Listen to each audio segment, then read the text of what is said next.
तर सध्या दोन्ही राष्ट्रवादींच्या विलीनीकरणासंदर्भातल्या फक्त चर्चाच सुरू आहेत। त्याच संदर्भात काय घडामोडी नेमक्या घडतायत पाहूयात। दोन्ही राष्ट्रवादीच्या विलीनीकरणासंदर्भात अजित पवार आणि जयंत पाटलांमध्ये चर्चा। 12 तारखेला घोषणा होणार। शरद पवारांचा गौप्यस्फोट तर दादांच्या निधनामुळे एकत्रीकरणावर खंड पडल्याचंही भाष्य।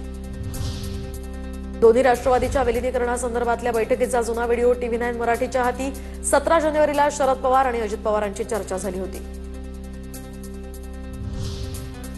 दोन्ही राष्ट्रवादी एकत्र येण्यासंदर्भात अजितदादांचा आग्रह होता, तर आमच्यामध्ये अनेकदा चर्चा। जयंत पाटलांची माहिती, तर विलीनीकरणाची अजित पवारांची इच्छा होती, हे बॉडी लँग्वेज कळत होतं।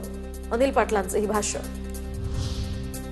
17 जानेवारीला अनौपचारिक बैठक झाली। एकत्रित आलं पाहिजे अशी दोन्ही पक्षांची इच्छा। एकत्र राहिलं तर बरं होईल एवढीच इच्छा व्यक्त केली। राजेश टोपेंची प्रतिक्रिया। सुनेत्रा पवारांच्या उपमुख्यमंत्रीपदाच्या शपथविधीआधीच दोन राष्ट्रवादींमधला सुप्त संघर्ष उघड। तटकरे आणि पटेल यांनी शरद पवारांना सर्व चर्चांपासून दूर ठेवल्याचे यातनं स्पष्ट। अजित पवार असताना विलीनीकरण शक्य होतं। दोन्ही राष्ट्रवादीच्या विलीनीकरणाच्या चर्चांवर संजय राऊतांची प्रतिक्रिया। तर आजच्या शपथविधी संदर्भात कुणालाच माहित नाही, शरद पवार म्हणाले ते योग्यच असंही वक्तव्य।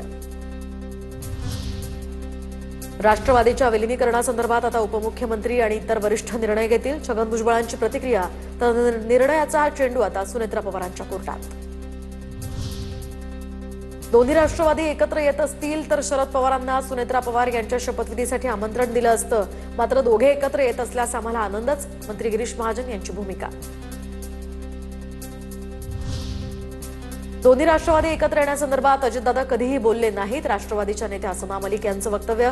राष्ट्रवादीचे वरिष्ठ नेते एकत्र बसून यावर निर्णय घेतील असंही वक्तव्य।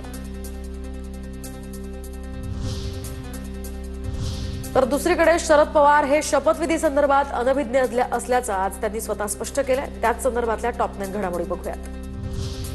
सुनेत्रा पवारांच्या उपमुख्यमंत्री पदासंदर्भात शरद पवार अनभिज्ञ। शपथविधी संदर्भात मला माहिती नाही, तो त्यांच्या पक्षाचा अंतर्गत निर्णय, शरद पवारांचं भाष्य।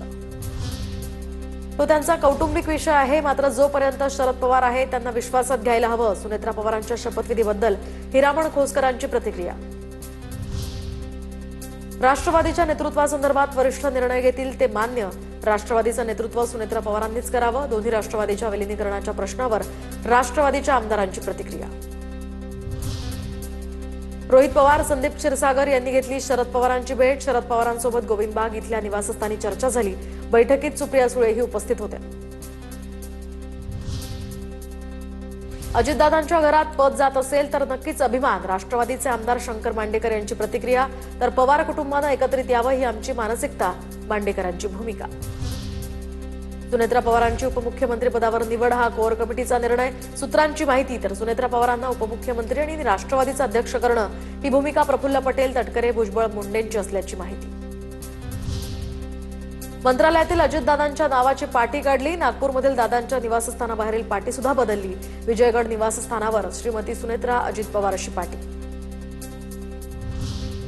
कार्यकर्त्यांना सांभाळण्याची भूमिका, एक मायेचा आधार देण्याची भूमिका वहिनींनी घेतली। दुःखाचा डोंगर असताना कार्यकर्त्यांच्या भावनांचा आदर करून या गोष्टीला संमती दिल्यानं त्यांचे अभिनंदन करेल, आमदार प्रताप पाटील चिखलीकरांचं वक्तव्य। सुनेत्रा पवार उपमुख्यमंत्री झाल्यास पार्थ पवार राज्यसभेवर जाणार असल्याची सूत्रांची माहिती। पार्थ पवार सुद्धा राज्यसभेवर जाण्यास इच्छुक असल्याची माहिती।